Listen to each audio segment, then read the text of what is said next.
Hi guys, இன்றைக்கி நம்ம அந்த ராட் மீன் வந்து ஷார்ட்ஸில் பார்த்தோம் இல்லையா, அந்த மீன் வந்து எப்படி குழம்பு வைக்கிறாங்கன்னு சொல்லிட்டு தான் இந்த வீடியோவில் பார்க்க போகிறோம். ஃபஸ்ட்டு வந்து எங்கள் ஆயா தான் அந்த குழம்பு வைக்கிறாங்க, எப்படி செய்கிறாங்கன்னு சொல்லிட்டு பார்க்கலாம். நம்ம வந்து இப்போ இருக்கிற ட்ரெண்டுக்கு ஏற்ற மாதிரி நிறையா டிஃப்ரெண்ட்டாக செய்வோம். பட் இருந்தாலும் அவங்க வந்து அந்த காலத்தில் எப்படியெல்லாம் சமைச்சிருப்பாங்க, அவங்க டேஸ்ட் எப்படி இருக்குதுன்னு சொல்லி தான் இந்த வீடியோவில் நம்ம பார்க்க போகிறோம்.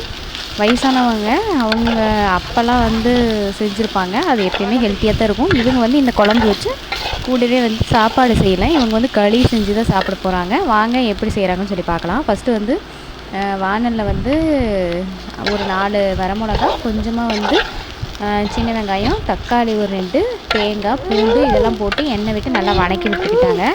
கூடவே வந்து கறி மசாலா தூள் ஆட் பண்ணி நல்லா வந்து கிளறி விட்டு அது ஓரளவுக்கு நல்லா வணங்கினதுக்கப்புறமா எடுத்து அது பேஸ்ட்டாக அரைக்க கொண்டு போயிட்டாங்க. அதே அடுப்பில் வந்து கொஞ்சமாக பாத்திரம் வச்சு சுடு தண்ணி வச்சுக்கிட்டாங்க. தண்ணி வந்து கருவாடு க்ளீன் பண்ணுறதுக்கு, ப்ளஸ் புளி ஊற வைக்கிறதுக்கு, அதுக்கப்புறம் களி கிளறதுக்கு 3க்கும் சேர்த்து ஒட்டுக்காவே ஊற வச்சிட்டாங்க. அதுக்குள்ளே சாந்து வந்து அரைச்சி எடுத்துகிட்டு வந்துட்டாங்க. இப்போ வந்து வானலில் வச்சு எண்ணெய் ஊற்றி கடுகு போட்டு, கடுகு பொரிஞ்சதுக்கப்புறம் கருவேப்பிலை போடுறாங்க. பாருங்கள், எண்ணெய் காயில் அடுப்பு நல்லா எரிய விட்டுட்டு எண்ணெய் நல்லா காயுதான்னு செக் பண்ணுறோம். செக் பண்ணதுக்கப்புறமா வந்து இப்போ எண்ணெய் ஓரளவுக்கு காஞ்சிச்சு. இப்போ கடுகு போட்டோம். கடுகு போட்டு அடுத்தது கருவேப்பிலை போடணும். அப்போ தான் வந்து எந்த குழம்புமே வந்து நல்லா மணமாக இருக்கும். இப்போ கருவேப்பிலை ஆட் பண்ணிக்க போகிறோம். ஆட் பண்ணிவிட்டு நம்ம அரைச்சி வச்சுருக்கிறோம் இல்லையா அந்த சாந்து, அதையும் வந்து இதிலேயே ஊற்றுவாங்க. கருவேப்பிலை போட்டாங்க. கருவேப்பிலை நல்லா பொரிஞ்சிட்டு இப்போ அரைச்சி வச்சுருக்கிற சாந்து வந்து நல்லா கரைச்சி ஊற்றிட்டாங்க. நமக்கு வந்து குழம்புக்கு எந்த அளவுக்கு தண்ணி தேவையோ அந்தளவுக்கு அந்த சாந்தையும் கரைச்சி அதுலேயே நல்லா ஊற்றிக்கிட்டாங்க. ஊற்றிட்டு ஒரு 10 நிமிஷம் குழம்பு நல்லா வேகட்டும்.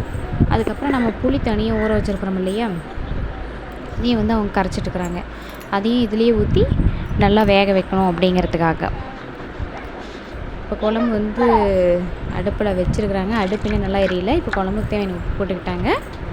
அதுக்கப்புறம் வந்து புளியும் ஊற்றிட்டாங்க. இப்போ ரெண்டும் மிக்ஸ் ஆகி நல்லா குழம்பு நல்லா திக்காக கொதிச்சு வரட்டும். அதுக்குள்ளே நாம் என்ன பண்ணுறோன்னா, இந்த மீன் கருவாடு இருக்குது இல்லையா, இதுக்கு வந்து சுடுதண்ணி ஊற்றி நல்லா க்ளீன் பண்ணுறோம்.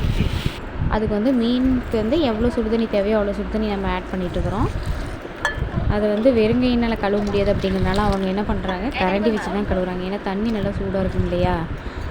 இப்போ வந்து குழம்பு வந்து கொதிச்சிட்ருக்குது பாருங்கள் ஃப்ரெண்ட்ஸ். நல்லா திக்காகணும்.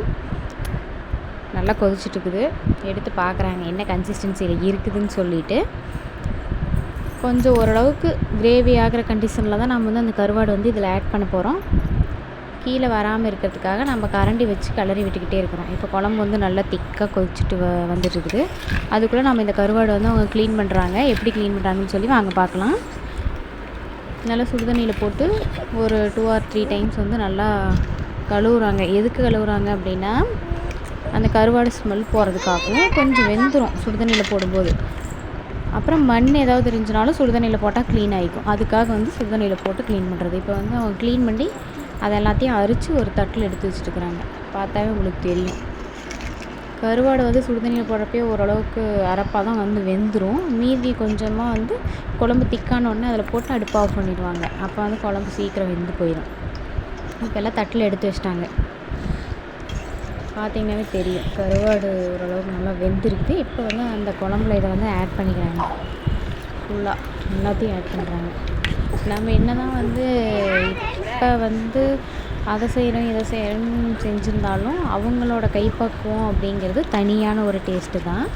சரி, இன்றைக்கி இவங்க எப்படி செஞ்சுருக்குறாங்கன்னு சொல்லி நம்ம கடைசியாக டேஸ்ட் பண்ணி பார்க்கலாம். குழம்பு நல்லா வந்து அந்த கருவாடெல்லாம் ஆட் பண்ணிக்கிட்டாங்க. இப்போ நல்லா கலக்கி விடுறாங்க.